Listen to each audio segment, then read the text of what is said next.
Hello friends, welcome to my channel new sunshine. Friends, आज हम concept of बुद्धि ये आज हम देखेंगे कि बुद्धि क्या है, व्हाट इज़ इंटेलिजेंस। ठीक है, हम आज इसके इंटेलिजेंस का मीनिंग एंड उसका कॉन्सेप्ट देखेंगे क्या है। ये हमारे जो क्वेश्चंस हैं इंटेलिजेंस से रिलेटेड, ये सी टेट एंड जितने भी अदर स्टेट टेट्स होते हैं और KVS NVS सभी में काम में आते हैं और बहुत ही ज़्यादा इंपॉर्टेंट टॉपिक है ये। अगर हम CDP का देखें तो चाइल्ड डेवलपमेंट पेडागोजी का स्टार्ट करते हैं।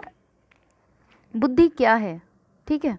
तो वैसे तो जनरल लैंग्वेज में हम मतलब कहते ही हैं बुद्धि कैसी है और क्या है बुद्धि। तो अगर देखा जाए तो हम कह देते हैं कि वो एक बुद्धिमान है, ठीक है, वो इंटेलिजेंट है और दूसरा बंदा उससे भी ज़्यादा इंटेलिजेंट है। जैसे कि अगर हम एक एग्जाम्पल की तरह लें तो हम कहते हैं अभिषेक कैसा बालक है, एक बुद्धिमान बालक है, ठीक है। तो अनुराग अभिनव से अधिक बुद्धिमान है और अभिनव का दिमाग बहुत तेज़ है और रवि का बौद्धिक विकास अभी नहीं हुआ है। तो इन वाक्यों से हम देख रहे हैं इन सभी से कि बुद्धि है क्या, क्या बुद्धि वास्तव में कोई शक्ति है, क्या इसका मस्तिष्क के से कोई संबंध है, ठीक है, ये किस तरह से विकास करती है, क्या होती है बुद्धि। तो इन सब चीज़ों को देखने के लिए हम समझ सकते हैं कि जो हमारी बुद्धि है, जो इंटेलिजेंस है, वह क्या है, एक मानसिक शक्ति है। क्या है, मानसिक शक्ति जो वस्तुओं एवं तथ्यों को समझने, उनमें आपसी संबंध खोजने और तर्कपूर्ण ज्ञान प्राप्त करने में सहायक होती है, ठीक है। और बुद्धि के कारण ही मानव जो है वो अन्य प्राणियों से श्रेष्ठ माना जाता है। किसके कारण, केवल बुद्धि के कारण।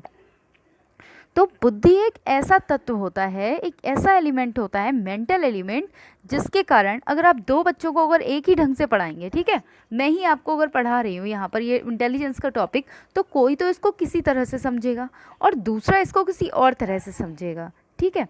मतलब आपके समझने में जो अंतर आ जा रहा है, ठीक है, वही हमारी स्मरण शक्तियों को बताता है। मैं आपसे अगर 2 दिन बाद अगर यही टॉपिक पूछूंगी तो किसी दूसरे बच्चे का तो दिमाग किसी और चीज़ पर अट्रैक्ट होगा, कोई और चीज़ को वो समझेगा और दूसरा किसी और चीज़ को समझेगा।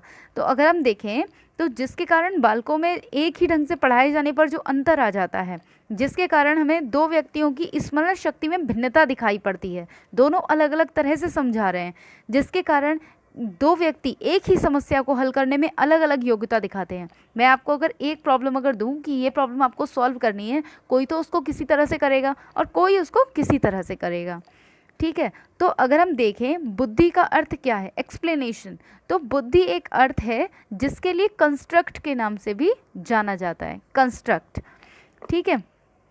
और चलिए तो हम देखते हैं, हज़ारों मनोविज्ञान के क्षेत्र में बुद्धि चर्चा का विषय हमेशा से ही रहा है, ठीक है। हज़ारों व्यक्तियों से ही बुद्धि को अलग अलग आधार पर अलग अलग तरह से बांटा गया, अलग अलग वर्गों में।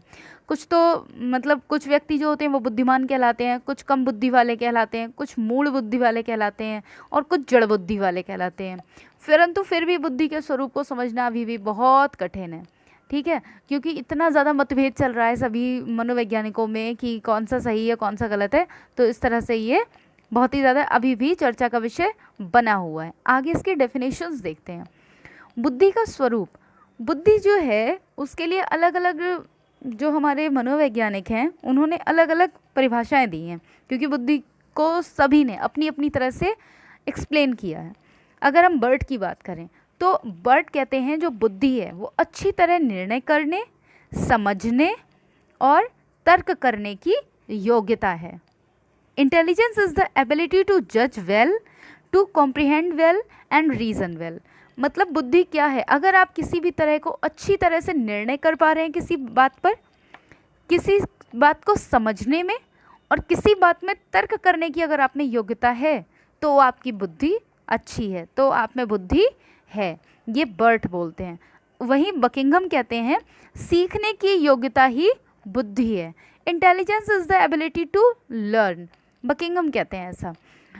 तो मतलब और इसके अलावा और भी बहुत से मनोवैज्ञानिक हैं, आपको बता देते हैं। जैसे कि अगर मन है तो मन बोलते हैं नवीन परिस्थितियों को झेलने की मस्तिष्क की नमनीयता, यानी कि जो जो नवीन परिस्थितियां हो रही हैं उनको अगर आपका मस्तिष्क, अगर आपका माइंड अगर उन बात को अडेप्ट कर पा रहा है, अगर फ्लेक्सिबल है अगर उन चीज़ों को अडेप्ट करने में, न्यू सिचुएशन को झेलने में, तो आपके अंदर बुद्धि है, flexibility of the mind to meet new situations, ठीक है।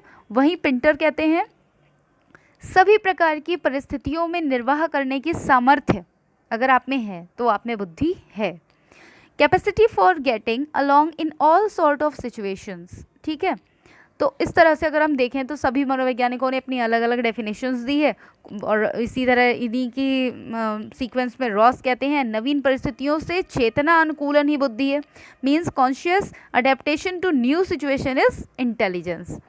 चलिए ठीक है, ये सब तो हो गया। और इन सब से हमने देखा कि वस्तुतः बुद्धि है क्या। तो बुद्धि वह शक्ति होती है जो वे हमारे व्यवहार के ढंगों को इस प्रकार से संयोजित करती है कि हम नवीन परिस्थिति में अच्छी तरह काम कर लें। हमने जितनी भी ऊपर डेफिनेशंस देखी हैं उनके अकॉर्डिंग ये है।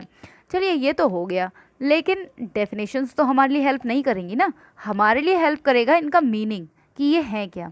आगे देखते हैं। तो इन सब से जब हमने एक कंक्लूजन निकाला तो हमने देखा कि बुद्धि क्या है। तो बुद्धि एक योग्यता है जो अच्छी तरह से निर्णय करने में, आपकी वो योग्यता जो आपको अच्छी तरह से निर्णय करने में, समझने की, तर्क करने की, सीखने की जो आपकी योग्यता है, वही क्या है, आपकी इंटेलिजेंस है, ठीक है। आई होप आपको अभी तक तो इसमें कोई प्रॉब्लम आई नहीं होगी। मैंने आगे भी कुछ पॉइंट लिखे हैं, इन सभी डेफिनेशंस को कंक्लूड करके कुछ पॉइंट्स लिखे हैं, वो इस तरह से हैं। जैसे अगर हम देखें तो व्हाट इज़ इंटेलिजेंस, हमने अभी अभी देखा, इतनी सारी डेफिनेशंस पढ़ी हैं, हमने इतना इसका मैटर पढ़ा है, उसके बाद हमने जाना व्हाट इज़ इंटेलिजेंस। तो इंटेलिजेंस इज़ अ रीजनिंग, आपकी रीजनिंग, आप किसी भी चीज़ को समझ पा रहे हैं तो वो क्या है, आपकी intelligence.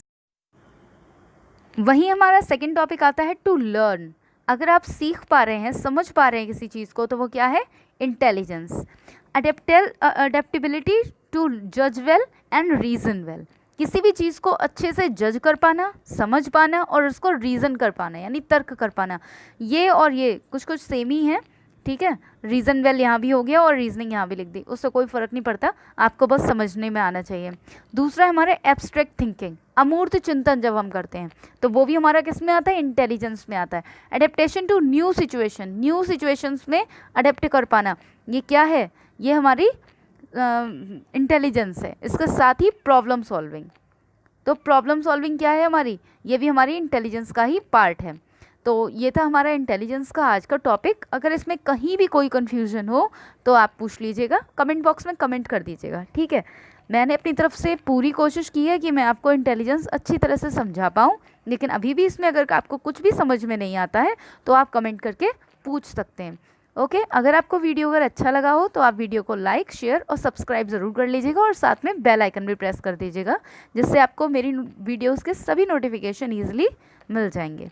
Okay, thank you friends.